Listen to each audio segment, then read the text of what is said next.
Hello అందరికీ welcome to my channel. ఈరోజైతే early మార్నింగే లేచేసాము 5కి.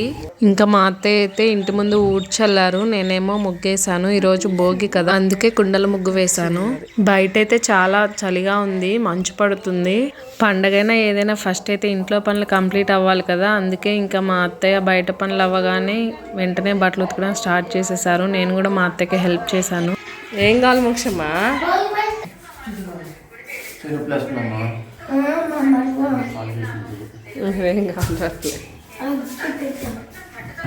ఎక్కడికి వెళ్తున్నారు ఇద్దరు?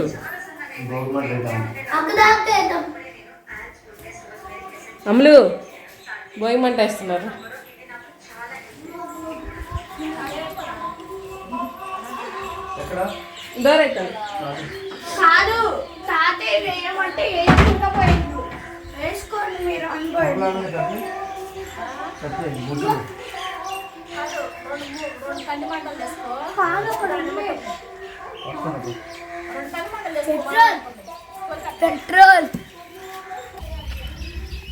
ఇంకా మా ఆయన భోగి మంట వేయడానికి అన్నీ రెడీ చేస్తున్నారు.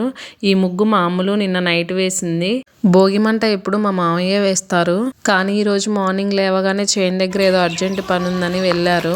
అందుకే ఇంకా ఈరోజు భోగి మంట వేసే డ్యూటీ మా ఆయనకు వచ్చింది. పిల్లలు ఎంతో సంతోషంగా అడిగారు కదా, ఇంకా కాదనలేక అప్పటికప్పుడు అన్ని రెడీ చేస్తున్నారు భోగి మంటను వేయడానికి. భోగి మంట యా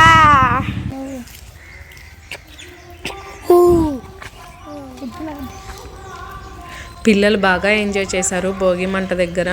ఇంటి పనుల్లో మేము బిజీగా ఉన్నాం కదా, ఇంకా మా ఆయన ఒక్కరే ఇవన్నీ ప్రిపేర్ చేసుకొని భోగి మంట వేశారు. పిల్లల్ని కూడా ఆయన ఒక్కలే హ్యాండిల్ చేసుకున్నారు. భోగి మంటల దగ్గర నుంచి రాగానే మా అమ్ములు అయితే స్నానం చేసేసి ఇంకా దేవుడికి పూజ చేసింది.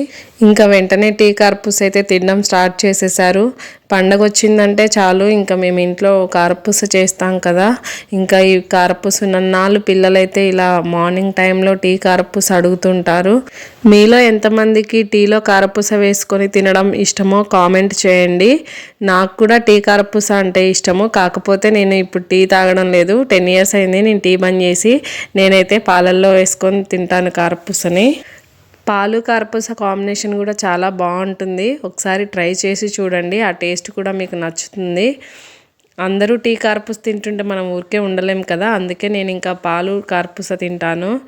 ఇంకా మా అమ్మ అయితే అరిసెలు చేయడం స్టార్ట్ చేసేసింది. మా అమ్మ వాళ్ళ అరిసెలు కూడా మా ఇంటి దగ్గరే చేస్తున్నాము. ఇంకా మా అమ్మ వాళ్ళకంటే మాకే అనుకోండి అరిసెలు.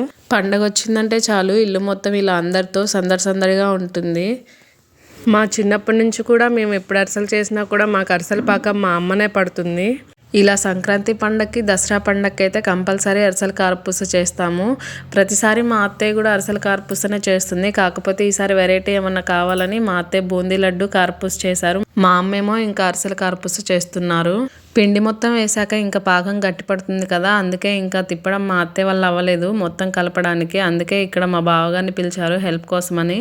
మా చిన్నతనంలో మేము ఎప్పుడు అరిసెలు చేసినా కూడా కంపల్సరీ హెల్పింగ్ కోసమని మా నాన్న ఉండేవారు. ఎందుకంటే నేను మా అక్క ఇద్దరం చిన్నపిల్లలం కదా, ఇంకా పాకం ఒకళ్ళు తిప్పాలి, పిండి ఒకళ్ళు పోయాలి కదా, ఇంకా మేమిద్దరం చిన్నపిల్లలం, మా వల్ల ఏ పని అవ్వదని అరిసెలు చేయడంలో మా నాన్న హెల్ప్ చేసేవారు మా అమ్మకి. ఇంక ఇప్పుడైతే మా నాన్నకి అరిసెలు చేసే పనితో ఎలాంటి సంబంధం లేదు, ఎందుకంటే ఇంకా మా అమ్మ వాళ్ళు మా అత్తయ్య వాళ్ళు ఎప్పుడు చేసినా కూడా అరిసెలు ఒకేసారి చేస్తారు. ఇంకా నాకైతే నా చిన్నప్పటి నుంచి కూడా ఈ లడ్డూలు చేసే డ్యూటీ ఇప్పటికి కూడా మారలేదు నా డ్యూటీ. ఇంకా అరిసెలు చేయడం కంప్లీట్ అవ్వగానే ఇలా ఎవరి పనుల్లో వాళ్ళం బిజీ అయిపోయాము. మా అమ్మ మాకు పూలు కుచ్చడంలో హెల్ప్ చేస్తుంది. మా పిల్లలు ఇద్దరేమో సన్సైడ్ పట్టుకొని ఎక్సర్సైజ్ చేస్తున్నారు. ఇంకా మా బుడ్డోడు ఇందాక ఇక్కడ అరిసెలు చేశాం కదా, మొత్తం ఆయిల్ పడింది. పిండి చల్లితే ఆయిల్ మరకలు పోతాయని అంటే మొత్తం పిండి చల్లాము. మా బుడ్డోడేమో పెయింట్ బ్రష్ తీసుకొని ఆ పిండిలో పెయింటింగ్ వేస్తున్నాడు. నేను మా అక్క ఎప్పుడు ఒకేసారి ఇంటికి వచ్చినా కూడా మా అత్తయ్యతో కలిసి ముగ్గురం ఇలా పనులని షేర్ చేసుకొని పనులన్నీ కంప్లీట్ చేసుకుంటాము. ఇప్పుడు మా అత్తయ్య అయితే ఇంకా గేదెల దగ్గర క్లీన్ చేస్తున్నారు. మా అక్కేమో బయట ఊడుస్తుంది, నేనేమో ఇంట్లో ఊడుస్తున్నాను. ఇంకా ఈవినింగ్ పని మొత్తం తొందరగా ఫినిష్ చేసుకొని, ఈరోజు భోగి కదా, రేపు సంక్రాంతి. ఈరోజు ఈవినింగ్ ఇంటి ముందు ముగ్గులు వేసి కలర్స్ వేసి గొబ్బెమ్మలు పెడతాం కదా, అందుకే ఇంకా ఈవినింగ్ పని మొత్తం తొందరగా ఫినిష్ చేసుకోవాలని పని కూడా తొందరగా స్టార్ట్ చేసాము. మా ఇంటి దారబంధానికి అయితే పూలు గుచ్చేయడం కంప్లీట్ అయిపోయింది. ఇంకా మా అమ్మ మిగిలిన పూలను కూడా గుచ్చుతుంది. మేమందరం ఎవరి పనుల్లో వాళ్ళు బిజీగా ఉన్నాం కదా, ఇంకా బుడ్డోడు కూడా వాళ్ళ నాన్నకి క్రాఫ్ట్ దువ్వే పనిలో బిజీ అయిపోయాడు.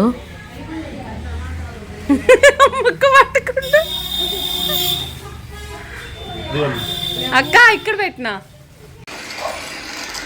ఇంతకు ముందైతే పల్లెటూరు అంటేనే వ్యవసాయం చేసే ప్రతి ఒక్కరి ఇంట్లో తప్పకుండా ఎడ్లు ఉండేవి కదా, కానీ ఇప్పుడైతే ఇంకా అసలు ఎడ్లే కనిపించడం లేదు. మా ఊరు ఎంత పెద్ద ఊరైనా సరే ఊరు మొత్తం మీద ఒక 2-3 జతలు ఎడ్లున్నాయి అంతే.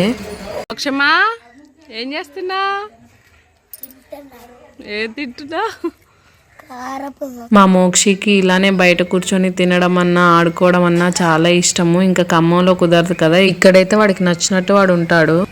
ఇంకా ఈవినింగ్ 7 అవ్వగానే మేమైతే ఇంటి ముందు చల్లేసి ముగ్గులేయడం స్టార్ట్ చేసేసాము. మా అక్క వాళ్ళేమో ఖమ్మం వెళ్ళారు. ఖమ్మం ఇంటి దగ్గర కూడా ముగ్గేసి గొబ్బెమ్మలను పెట్టాలి కదా, అందుకే మా అక్క వెళ్ళింది. మా అక్క వాళ్ళు వచ్చేసరికి మేము ఇక్కడ ముగ్గులు వేయడం ఫినిష్ చేస్తే ఇంకా మా అక్క రాగానే కలర్స్ వేయడం స్టార్ట్ చేయొచ్చు. అందుకే ఇంకా నేను ఎర్లీగా స్టార్ట్ చేశాను ముగ్గులు వేయడం. ఎప్పుడు కూడా ఫెస్టివల్స్ టైంలో ఇంటి ముందు ముగ్గులు వేసే డ్యూటీ నాకే ఇస్తారు. ఇంకా కలర్స్ మాత్రం అందరం కలిసి వేస్తాము. మా ఇంటి ముందే కరెంటు స్తంభం ఉంటుంది, ఇంకా దానికి లైట్ ఉంటుంది కదా. మాకు న్యూ ఇయర్ టైంలో అయినా ఇలా సంక్రాంతి టైంలో అయినా ముగ్గులు వేయడానికి ఎలాంటి ఇబ్బంది ఉండదు. ఇంకా ముగ్గేయడం అయితే కంప్లీట్ అయిపోయింది. ఇంటి ముందు పెద్ద గేట్ దగ్గరేమో అన్ని సంక్రాంతి ముగ్గులు వేసాము. ఇంకా మా అక్క వాళ్ళు వచ్చేసరికి నైట్ 8:30 అయిపోయింది. అందుకే రాగానే మా అక్క వాళ్ళు ఇంకా భోజనం చేస్తున్నారు. మేమేమో కలర్స్ వేయడం స్టార్ట్ చేసాము. ముగ్గు వేయడం పూర్తి అవ్వగానే మా అత్తయ్య అయితే గొబ్బెమ్మలు పెడదామని స్టార్ట్ చేశారు. ఇంతలోనే మా ఆయన వచ్చారు. ముగ్గు బాగా నచ్చిందంట మా ఆయనకి. మా అత్తయ్య గొబ్బెమ్మలు పెట్టడం పూర్తి అవ్వకముందే మా ఆయన ఇంకా వీడియో తీయడం అయితే స్టార్ట్ చేసేసారు. గొబ్బెమ్మను పెట్టడం మొత్తం పూర్తి అయితే ఎక్కువ పూలను పెడతాం కదా, అందుకే ఇంకా ముగ్గు కంప్లీట్ గా కనిపించదని మా ఆయన ముందే వీడియో తీస్తున్నారు. ఇంకా ఇంటి ముందు మొత్తం ముగ్గులు వేసి కలర్స్ వేసి గొబ్బెమ్మ పెట్టేసరికి నైట్ 12 అయింది. మేము వేసిన ముగ్గు ఎలా ఉందో కామెంట్ చేయండి. వీడియో నచ్చితే ఒక లైక్ చేయండి. Please subscribe my channel. Thank you for watching. Bye.